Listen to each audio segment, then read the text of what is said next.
중학생 자녀의 과학교육 고민되시죠? 물리, 화학, 생명과학, 지구과학 개념의 문제풀이, 그리고 심화까지 종류도 다양하고요. 어떤 것을 언제, 어떻게 시작해야 하면 좋을지 잘 모르실 수 있습니다. 우리 아이가 학원에 다니고 있는데 잘 하고 있는 건지 그런 것도 잘 모르겠고 이대로 쭉 가면 되는지 아니면 다른 학원으로 옮기거나 아이의 다른 방법으로 바꿔야 하는지 판단이 어려우실 수도 있습니다. 오늘은 중학생 자녀의 올바른 과학교육 로드맵을 20년 경력 중학교 교사 입장에서 그리고 중학생 아이를 키우고 있는 엄마의 관점에서 제시해 드리려고 합니다.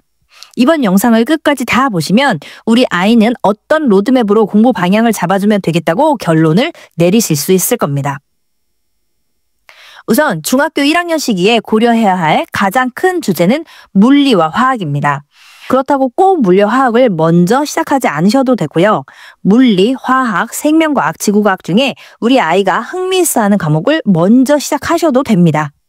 그런데 내 과목의 흥미가 다 비슷하다고 하시면 화학과 물리를 먼저 시작하시는 것을 추천드립니다. 초등학교 시기에는 영어와 수학을 미리 학습해야 하고요. 중학생쯤 되었을 때 아니면 좀 빠르다 싶으면 초등학교 6학년 정도부터 과학을 슬슬 공부하기 시작하는 이유는 뭘까요?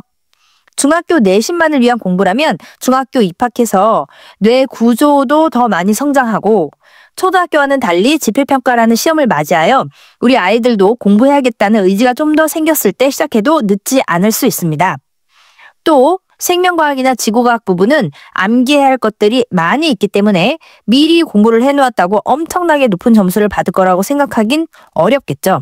시험 기간에 오히려 바짝 암기해서 문제에 나올 개념들을 기억하고 있어야 시험 점수는 더 잘 받게 되는 것입니다. 그러나 과학을 미리 공부하는 이유는 고등학교에서 배울 내용은 너무 많고 어렵기 때문에 고등학교 때 공부할 시간을 확보하기 위해서 현 학년보다 조금 앞서서 과학 공부를 하는 것입니다. 즉, 우리의 목표는 고등학교 가서 과학 내신을 1등급을 받고 최종적으로는 수능에서 1등급이 나오도록 하기 위해서 비교적 시간적인 여유가 있는 중학교 때 조금씩 땡겨서 공부를 해놓는 것이죠. 소위 말해서 선행이라는 겁니다. 과학은 위계가 있는 학문이기 때문에 순서대로 배워야 하는 부분이 있습니다. 바로 물리와 화학이 그런데요. 물리와 화학 외에도 고1 통합과학에서 다시 한번 반복해서 나오는 내용은 더욱 완벽하게 공부를 해 놓으셔야 합니다. 고1 통합과학은 중학교 과정에 몇 가지가 추가되는 식으로 나오기 때문에 중학교 때 공부가 완벽히 되어 있으면 통합과학에서 충분히 100점을 맞을 수 있는 겁니다. 고등학교 1학년 내신에서 1등급이 나온다면 고2, 3 때에도 쭉 유지가 되고요. 통합과학은 수능에 또 나오기 때문에 수능 1등급도 연결이 되는 것이죠. 따라서 무조건 진도만 빼는 선행이 아니라 완전한 이해를 바탕으로 한 선행학습이 되어야 합니다. 과학 공부는 이미 초등학교 입학 전부터 과학은 실험으로 시작을 많이들 합니다. 그래서 대치동과 같은 학군지에서는 초등학교 입학 전 6살이나 7살에 과학 공부를 실험을 통해 재미나게 시작하고 있죠. 보고서 쓰는 과정이 좀 어려울 수도 있지만 보고서를 쓰면서 평소에 사용하지 않는 용어를 한 번씩 배워보고 사용하게 되는 겁니다. 그리고 실험을 워낙 재미있어 하기 때문에 이때는 대부분의 아이들이 과학을 좋아하고 다들 커서 과학자가 되겠다고 하는 시기인 것이죠. 그런데 이 실험 과학의 비용이 만만치가 않습니다. 그리고 원하는 시간에 수업을 들으려면 대기도 엄청나게 해야 하고요. 그래서 시간과 비용을 생각하면 집에서 부모님이 키트를 구입하셔서 간단하게 아이들과 같이 실험을 해보는 것도 과학 공부에 아주 좋습니다. 그리고 그 개념을 한 번씩만 이야기해보면서 과학 용어에 친숙해지는 겁니다. 그런 측면에서 실험과학을 해보는 것은 의미가 있다고 생각합니다. 그런데 한 가지 짚고 넘어가야 할 점은 실험과학이 고등 내신 1등급과 모의고사 1등급을 받는데 필수 사항은 아니라는 것이죠. 실험과학이 재미있고 과학이란 과목이 쓸모있고 흥미로운 것이며 놀이처럼 재밌게 받아들일 수 있다는 측면에서는 분명 긍정적이긴 합니다. 중학과정을 시작하는 시기는 초등학교 6학년 겨울방학이 가장 좋습니다. 중학교 입학하는 시기에 긴장하는 마음으로 과학 공부를 시작한다면 딱 적당한 시기라고 생각됩니다. 아이들도 중학생이 된다는 생각이 긴장하고 어려운 부분도 이해하려고 노력하는 마음의 준비가 되어 있기 때문이죠. 물리와 화학을 시작하는 것인데요. 학생에 따라 선호도에 따라서 어떤 과목을 먼저 할지는 학생이 선택하게 해서 시작하는 것도 좋은 방법이 됩니다. 고등학교 통합과학과 중학교 과정의 연계율은 70%에 달하는데요. 그렇다고 중학교 내용으로 고등학교 첫 시험을 보면 70점을 받을 수 있다는 것은 아닙니다. 내용이 더 심화되었기 때문에 더욱 깊은 공부가 필요하죠. 다만 중학교 내용에 빈틈이 없으면 통합과학 공부할 때 다른 친구들보다 훨씬 쉽게 이해할 수가 있다는 것입니다. 이렇게 고등학교 때 반복되는 단어는 더욱 자세하고 확실하게 공부를 해놓아야 하는 겁니다. 암기가 많은 지구과학이나 생명과학이라고 하더라도 암기한 내용이 없어지진 않습니다. 고등학교에서 그 내용을 다시 배울 때 처음 암기를 하는 것보다 훨씬 수월하게 암기가 되는 것이죠. 그래서 암기가 많으니까 진도를 나갔다 해야겠다라는 생각보다는 미리 외울 부분은 외워놓겠다라는 생각으로 해놓으시면 고등학교 가서 암기 분량이 줄어들 수 있는 방법입니다.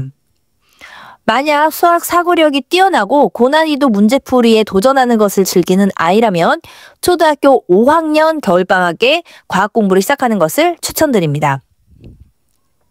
수학과 과학을 공부해서 영재고 라인을 태워서 영재교육과 경시대회를 준비시키는 것이 바람직합니다. 목표는 영재고 과학고가 되는 것이고요. 이런 아이들만이 3% 올림피아드 같은 문제집을 추천해 드립니다. 영재고 과학고는 전국 고등학생 정원의 약 0.45% 정도 됩니다. 그래서 대부분 학생들에게는 해당하지 않지만 영재고와 과학고를 생각하고 계시다면 학습의 시간적인 부분을 생각해서 초등학교 5학년 겨울방학에 과학 공부를 시작해야 진도에 무리가 되지 않으면서 준비를 해볼 수 있습니다. 영재고 공부를 하면 수학이며 과학 공부가 고등학교 내신이나 수능에 관련되어 있기 때문에 도움이 되긴 하지만 아이가 하기 싫어한다면 절대 시키지 않는 것이 좋습니다. 대부분의 학생에 해당하는 일반적인 학생이라면 예비 중학교 시기에 시작하면 되고 과목별로 고등학교에 연계되는 부분에는 좀 더 중점을 두어야 하겠습니다. 그리고 과학 관련 책이나 수학 관련 책을 읽으면서 다양한 분야에 깊이 있는 관심을 갖는 것을 권장드립니다. 공부에 모든 시간을 들인 학생의 경우 학교 성적은 매우 좋지만 배경 지식이 부족해서 대입 면접을 볼 때 상대적으로 불리한 경우가 있습니다. 고등학교 가서 배경 지식을 채워가려고 한다면 안 그래도 시간이 부족한데 심리적으로도 많은 부담이 될 수 있습니다. 그리고 중학생 때도 공부하느라 독서할 시간이 없다고 생각하시는 부모님이 계신데 그래도 아직은 여유가 있기 때문에 관심 있는 분야의 독서를 하면 어휘력도 높이고 과학에 대한 이해력도 높아지게 됩니다. 고등학교 올라가서 과학을 좋아하는 아이로 키운다고 생각하면 기본만 확실히 챙기고 올라가도 괜찮습니다. 문장제 문제나 심화 문제를 하나라도 놓치지 않으려고 힘을 쓰다 보면 과학과 멀어질 수밖에 없거든요. 80%만 채우고 다음 학년으로 올라가도 이후에 남은 20%는 자연스럽게 채우는 과정이 반드시 있습니다. 공부 정서라고 부르는 공부에 대한 감정이 나빠지지 않게 하는 것이 정말 중요한 거죠.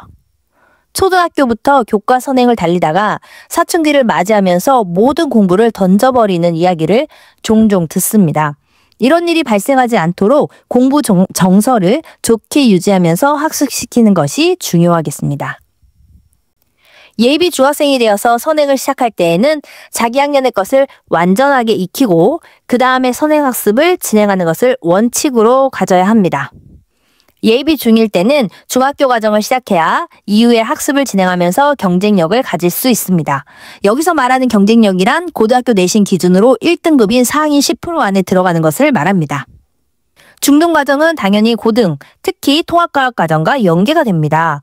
보통 일반적인 학원에서는 중학과정의 과학은 주 1회 기준으로 6개월이면 중학교 1, 2, 3학년 과정이 마무리되게 됩니다. 과학은 수학처럼 커리가 길지 않기 때문에 예비 중1 때 시작해도 충분하다고 말씀드리는 이유입니다. 기본 개념을 6개월 동안에 중학교 전 과정을 마무리하고 고등학교와 연계된 부분에 대해서는 심화 문제 풀이를 하면 좋습니다. 우리 아이가 영재고 과학고를 가지 않는다면 결국 고등 내신에서 진검승부를 해야 합니다. 그렇기 때문에 중학과학을 씹어먹는다는 생각으로 칼을 가셔야 합니다. 고1 내신에서 안정적인 1등급을 받고 반복하여 단련을 한 다음 고1 과정을 기반으로 고2, 고3에서는 날아다니는 것을 목표로 하시면 되겠습니다. 중학교에서부터는 입시생이 시작이라는 생각을 갖고 있어야 합니다. 그렇다고 고3처럼 너무 부담을 갖게 할 필요는 없지만 지금부터 차근차근 구멍 없이 학습해 나가야 원하는 대학에 갈 수 있다는 생각을 하게끔 해야 합니다. 중학교 때는 알림장도 없고 교과에 따라 각 교과 선생님이 수행평가 시험 날짜나 범위 그리고 지필평가 범위를 관리하시기 때문에 담임 선생님도 모르는 경우가 많습니다. 학생들 스스로가 본인의 점수를 챙겨야 하는 것이죠. 또한 1학년 1학기에는 자유학기로 대부분의 학교는 지필평가를 보지 않기 때문에 수행평가에서 신경을 쓰게 하고 여유가 있는 시간에 선행을 할 수 있도록 해야 합니다. 갑자기 스스로 공부하기 어렵다면 학원을 다니거나 문제집을 이용해서 계획을 세워 공부하는 것도 방법입니다. 부모님은 벌써 입시생으로 돌입하여서 걱정이 이만저만이 아닌데 아이는 전혀 달라지지 않고 공부하라는 이야기도 잔소리로만 들을 수 있습니다. 너무 급하지 않게 천천히 공부해야 간다는 것이죠. 장기 레이스이자 우리 아이들에게는 삶 자체인 중학교 시절을 행복하고 잘 지낼 수 있도록 부모님의 응원과 지원 그리고 약간의 긴장감 조성을 해주시면 좋을 것 같습니다. 그럼 지금까지 저희 영상을 봐주셔서 감사합니다. 행복한 하루 보내세요.